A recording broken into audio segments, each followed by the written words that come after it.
Stock x ray इसमें हम आज बात करेंगे टाटा टेक्नोलॉजीज़ के शेयर पर, जहां पर कि हमने देखा कि इस शेयर पर काफ़ी सारे दर्शकों के सवाल भी आते हैं, काफ़ी इस पर क्वेरीज़ हैं और इस शेयर के बारे में बात करना इसलिए भी ज़रूरी हो जाता है क्योंकि इसका प्रदर्शन कुछ इस तरह का है।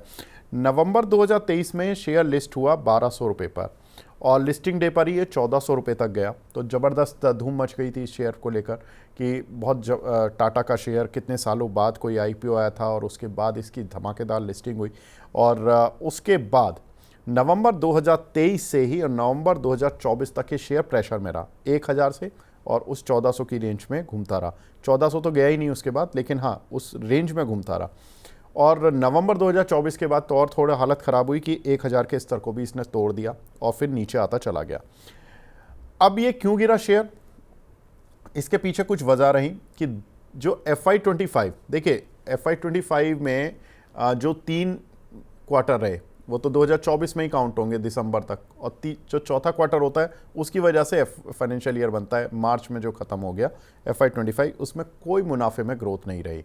अप्रैल 2024 से लेके और मार्च 2025 तक इसके मुनाफे में ग्रोथ नहीं दिखी, जिसकी वजह से काउंटर थोड़ा प्रेशर में रहा। उसकी वजह से FIs ने भी Q3 में कुछ शेयर बेच दिए, DIs ने भी Q3 Q4 में कुछ शेयर बेच दिए। आय क्यों नहीं बढ़ रही थी, मुनाफा क्यों नहीं बढ़ रहा था? थोड़ा सा अमेरिका में एक्सपोजर है, IT कंपनीज का एक्सपोजर रहता ही है, तो वहाँ से आय और मार्जिन्स पर थोड़ा सा डी ग्रोथ का डर था क्योंकि डोनाल्ड ट्रंप टैरिफ की बातें कर रहे थे, तो उसका एक इम्पैक्ट था। लेकिन अब रिकवरी क्यों है, क्या खबरें हैं ऐसी जिनकी वजह से काउंटर अब रिकवर होने लगा, तो उन बातों को देखते हैं। कंपनी ने BMW के साथ एक JV किया जिसकी वजह से इनके मार्जिन्स अब रिकवर होने शुरू हो गए। कंपनी के जो अभी Q4 रिजल्ट्स आए थे उसमें जो मार्जिन्स थे, एबिट मार्जिन्स, JV की वजह से करीब 20 बेसिस पॉइंट बढ़े हैं अभी, जबकि BMW का जो ये JV है ये उतना कंट्रीब्यूट नहीं कर रहा रेवेन्यू साइड पर, लेकिन इतने अच्छे मार्जिन्स आ रहे हैं वहाँ से कि कंपनी के ओवरऑल मार्जिन्स प्लस साइड पर आने लगे हैं।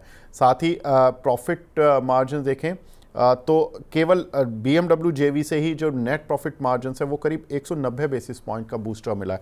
तो ये चीज़ पॉजिटिव हो रही है अब कंपनी के साथ, जिससे कि इसकी री रेटिंग लगातार अब होती हुई दिख रही है। आई थिंक एरोस्पेस सेगमेंट में भी कंपनी की आय में ग्रोथ आई है, करीब 8% की इस क्वार्टर में देखने के लिए मिली।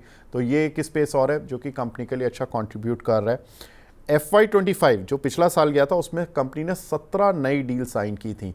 अब 17 नई डील साइन होने का जो इम्पैक्ट होगा वो इस साल में ज़्यादा देखने के लिए मिलेगा। मैनेजमेंट भी कह रहा है कि FY26 हमारा अच्छा रहेगा और जो सबसे अच्छी ग्रोथ दिखेगी वो आपको सितंबर के बाद दिखेगी, यानी कि पहला और दूसरा क्वार्टर ग्रोथ वाले रहेंगे लेकिन उतनी तेज ग्रोथ नहीं दिखेगी जितनी कि Q3 Q4 से दिखेगी इस साल में।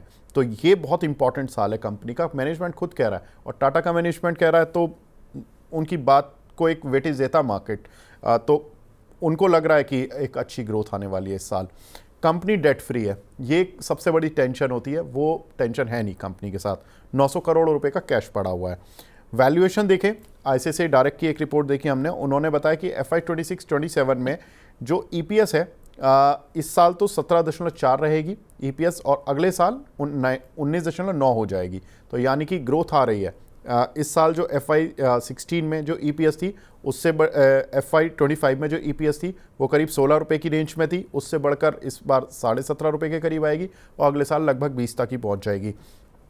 अगर हम अगले साल की EPS को डिस्काउंट करके देखें तो काउंटर करीब 38 के P मल्टीपल पर चल रहा है, लेकिन ये वो रिपोर्ट्स और वो प्रॉफिट एस्टीमेट्स हैं, EPS एस्टीमेट्स हैं जो कि अभी री रेटिंग होकर नहीं आए हैं, जिसमें कि कंपनी के बिजनेस के टर्न अराउंड के अभी पूरी तरह से डेटा नहीं मिले हैं। जैसे ही बिजनेस टर्न अराउंड होना शुरू होगा, जैसा मैनेजमेंट कह रहा है, तो शायद हो सकता है कि ये EPS एस्टीमेट्स ऊपर की साइड पर भी आने लगें। अंशुल जी, आपको क्या लगता है सर?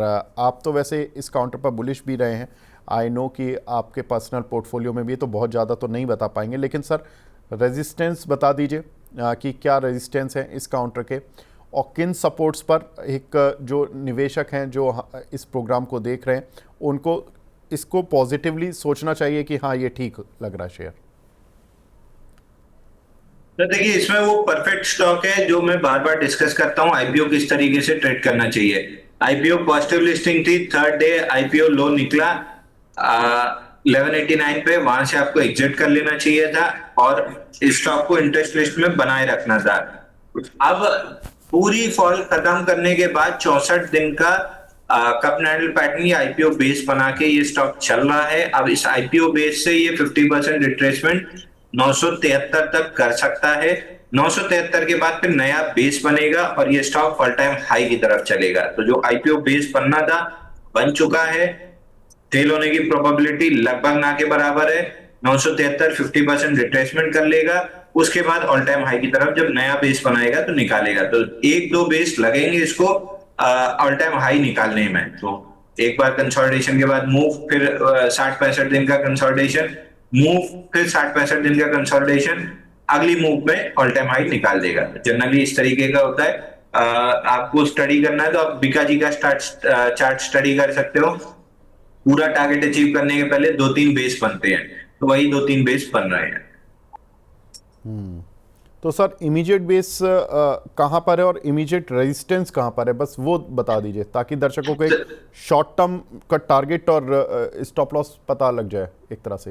इमीडिएट बेस सर 732 पे निकला है, जिसका रेजिस्टेंस 973 है। 732 पे जो बेस का ब्रेकआउट आया है उसका टारगेट रेजिस्टेंस 973 रुपए है।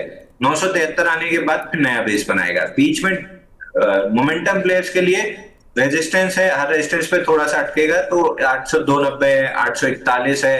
जब ये दो निकलेंगे तो फिर डिसाइड करेंगे अगला क्या आ रहा है। बट 973 एक बड़ा व्यू है, उसमें बीच बीच में छोटे स्टेयर के स्टेप्स जैसे प्ले करते जाएंगे।